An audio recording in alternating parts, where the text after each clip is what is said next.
आज हम सीधे पुलिस की फाइलों से साइबर फ्रॉड की दुनिया को समझने की कोशिश करेंगे। ये कोई किताबी बातें नहीं हैं, बल्कि ये वो जानकारी है जो सीधे उन लोगों से मिली है जो हर रोज इन अपराधियों से निपटते हैं। चलिए देखते हैं कि ये लोग काम कैसे करते हैं और सबसे जरूरी बात, हम खुद को इनसे कैसे बचा सकते हैं। तो ये फ्रॉड या धोखाधड़ी आखिर है क्या? देखिए, बहुत ही सीधे शब्दों में कहें तो ये बेईमानी से किसी और की कीमती चीज हड़पने का जुर्म है। अब चाहे वो जेब से हो या बैंक अकाउंट से, आइडिया एक ही रहता है: धोखा और चोरी। और ये कोई छोटा मोटा खतरा बिल्कुल नहीं है। जरा इस आंकड़े पे नजर डालिए। एक ही डेटा लीक में 11 करोड़ 70 लाख लोगों की पर्सनल जानकारी बाहर आ गई थी। सोचिए, ये सिर्फ एक नंबर नहीं है, ये 11 करोड़ 70 लाख जिंदगियां हैं जिनकी निजी जानकारी अब अपराधियों के हाथ में है। तो इस पूरी कहानी को समझने के लिए हम इन 5 हिस्सों में आगे बढ़ेंगे। हम शुरू करेंगे ये जानने से कि साइबर फ्रॉड है क्या। फिर देखेंगे कि उनके डिजिटल टूलकिट में क्या-क्या है। उनके आम घोटालों को पहचानना सीखेंगे। ये भी देखेंगे कि वो कैसे अलग-अलग तरीकों को मिलाकर हमला करते हैं। और आखिर में उनकी पूरी की पूरी प्लेबुक को समझेंगे। चलिए, तो सीधा इनकी टूलकिट में झांकते हैं। पुलिस सभी साइबर क्राइम को 2 बेसिक कैटेगरी में बांटती है। इसे समझना बहुत जरूरी है, क्योंकि इससे हमें पता चलता है कि अपराधी अपने हमलों की प्लानिंग कैसे करते हैं। ये फर्क समझना बहुत जरूरी है। एक तरफ अपराधी कंप्यूटर को एक हथियार की तरह इस्तेमाल करते हैं, यानी पुराने अपराधों को ऑनलाइन करने के लिए।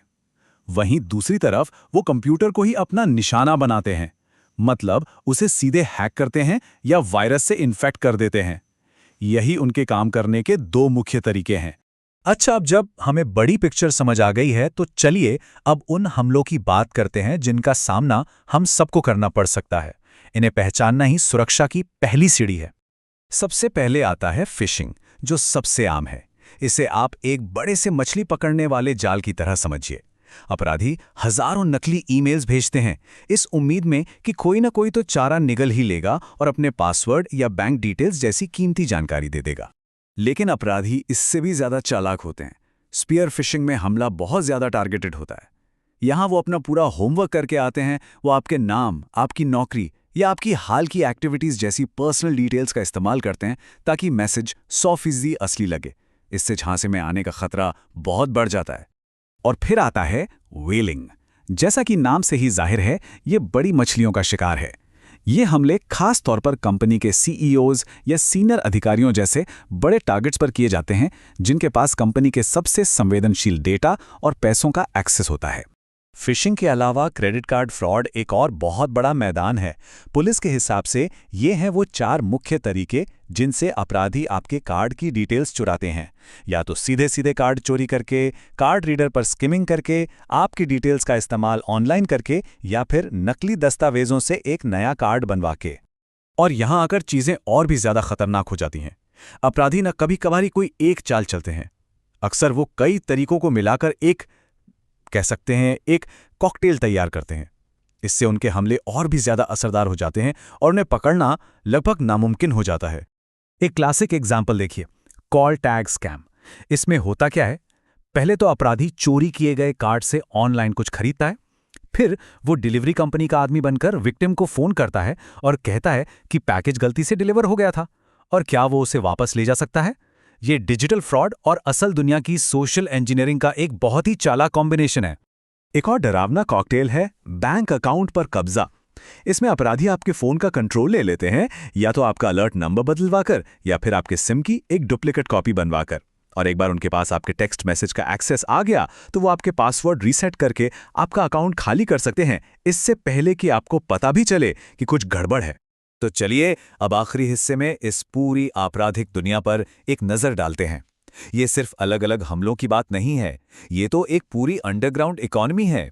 ये है उनकी प्लेबुक, जो दिखाती है कि कैसे चोरी की गई जानकारी को कैश में बदला जाता है। ये पूरा काम ना एक बहुत ही ऑर्गेनाइज्ड 4 स्टेप का प्रोसेस है। पहला स्टेप अधिग्रहण, आपका डेटा चुराया जाता है। दूसरा स्टेप पुनर्विक्रय, इसे डार्कनेट पर सबसे ऊंची बोली लगाने वाले को बेच दिया जाता है। तीसरा स्टेप प्रोसेसिंग, खरीदार इसमें से सबसे कीमती जानकारी को फिल्टर करता है। और आखिर में चौथा स्टेप लॉन्ड्रिंग, वो पैसे को इस तरह साफ करते हैं कि उसे कभी ट्रैक ही ना किया जा सके। और आखिर में पुलिस की तरफ से ये सीधी सीधी बात हमें एक कड़वी सच्चाई याद दिलाती है। अपराधी हमेशा मौके की तलाश में रहते हैं। जब तक मौका रहेगा, धोखाधड़ी का खतरा भी बना रहेगा। ये एक लगातार चलने वाली लड़ाई है और सतर्क रहना ही हमारा सबसे अच्छा हथियार है। और ये सब हमें एक बहुत ज़रूरी सवाल पर लाकर छोड़ देता है। एक ऐसी दुनिया में जहां हमारी निजी जानकारी एक सामान बन गई है जिसे खरीदा और बेचा जा सकता है, तो फिर इसकी सुरक्षा की असली जिम्मेदारी किसकी है? क्या ये हमारी है, उन कंपनियों की जिनके पास ये डेटा है, या फिर सरकार की?